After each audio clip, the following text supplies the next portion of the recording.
Well, I'd like to start first by congratulating Jared Allen on his induction into the Hall of Fame. Certainly well-deserved. He's been somebody who's, in my time here, has come around and just been just a voice of support. He and I exchange messages from time to time, and just so happy for him. It's obviously well-deserved, and just a great accomplishment for him. So just wanted to start there.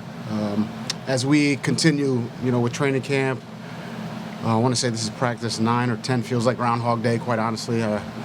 But our fourth day in pads, I think the guys are really working extremely hard, building the relationships necessary to, continue to evolve and build and grow on a day-to-day basis. I think guys are working on their techniques, their fundamentals, and kind of taking steps towards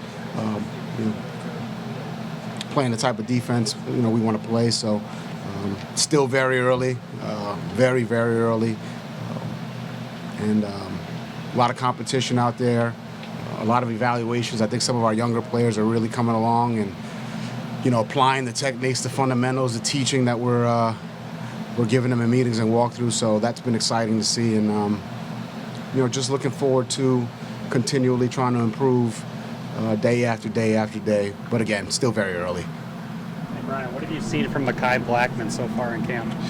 Coming off the injury from last year, I think Mekhi's looked very good. His quickness is there, the speed is there, the football acumen is there. And I think he just continued reps and opportunities. I've been very pleased with him. I think he'll continue to just improve, get better, ascend. Obviously, the preseason game is going to be great for him, but he's looked good in practice. Brian, what have you thought of Dwight McGlothern recently? I think Dwight's playing well. He certainly has a knack for the football, which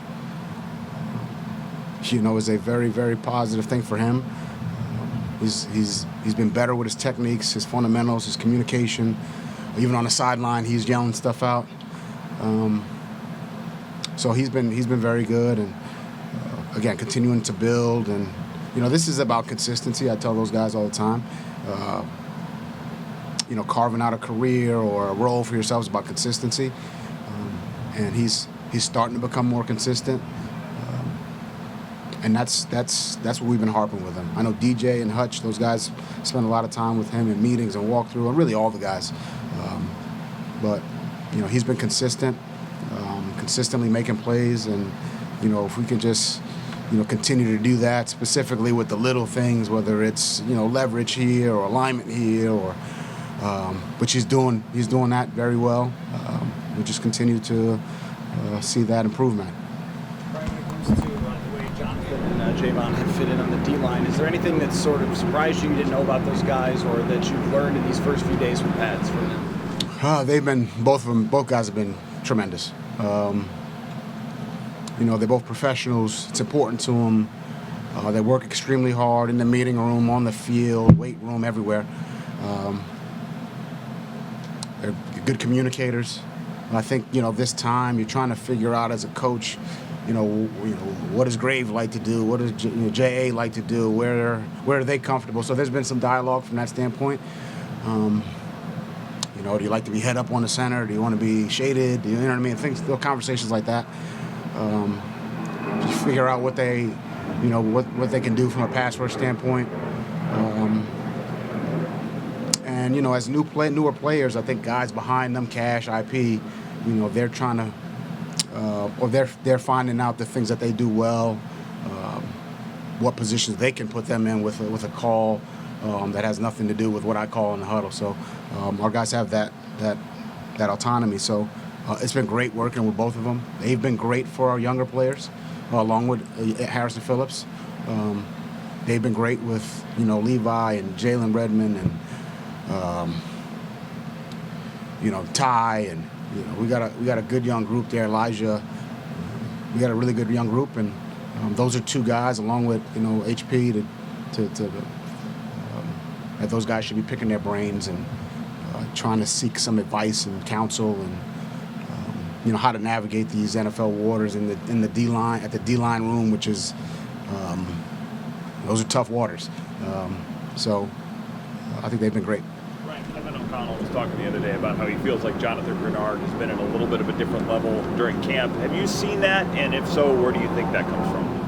JG's playing, he came in great shape. I think a year in the system, he's much more comfortable. You're seeing a lot more leadership. Not that he wasn't, the leader a year ago. He was that for sure, but I think he's just more comfortable. Obviously he's a great player, and he's practicing that way, and I think that's really, when I say leadership, here's one of your best players that, practices extremely hard. He's in here doing individual on his own pre-practice, doing it post-practice. He's great in the meeting room. He's great in the walkthroughs. He's fun to be around. He brings the energy and the vibe that you want, defensively. He's been fantastic, and he's been great for, Dallas and that group of young outside backers who are all playing well, whether that's Batty or Chambliss or Gabe Murphy or Bo. He, along with Gink, those are the two leaders in that room. One's, a quieter guy. That's not JG. And then one's a little bit more vocal. And, that's the thing about teams is, you get all these different, these different guys with different, I don't want to use the word, they're different characters or they're different guys. But it all comes together in this beautiful way. And you see that in the outside backer room, the D-line room, and the inside backer room, and obviously the secondary as well. I remember in the offseason you were talking about how we'll put the players together, but it's on them to bring that chemistry and find that collaboration that they played with last year. How do you feel like that's coming along as practices go?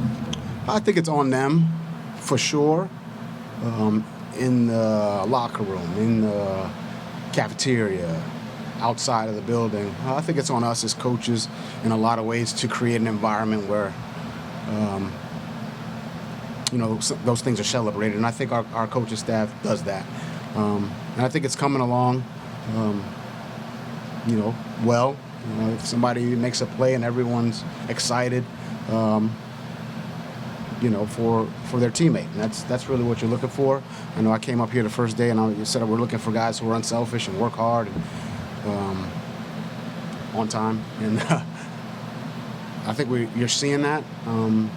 I tell them all the time, when people turn on our tape, I want them to see a group that's physical, a group that communicates well, a group that enjoys playing together. I hope they see that. I hope our guys are trying to build something like that. But again, it's so early.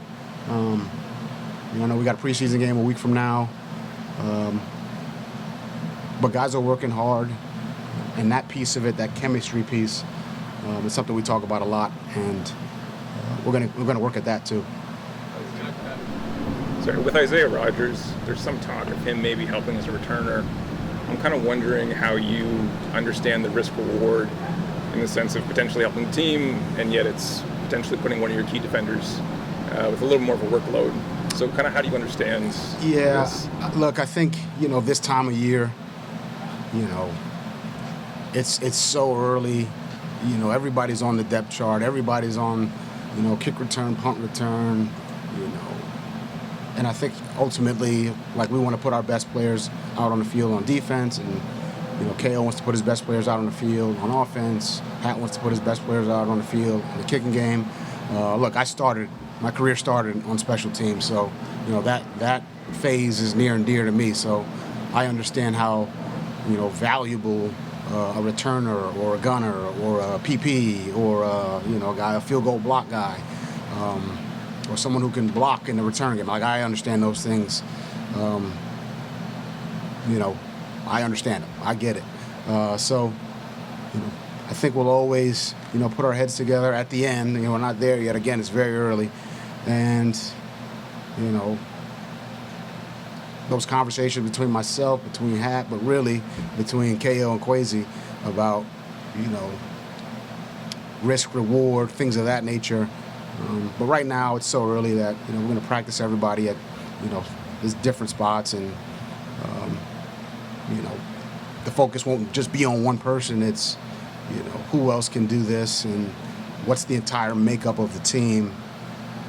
And if, the best thing is for, Zay Rogers for our team, then, I'll be all for it.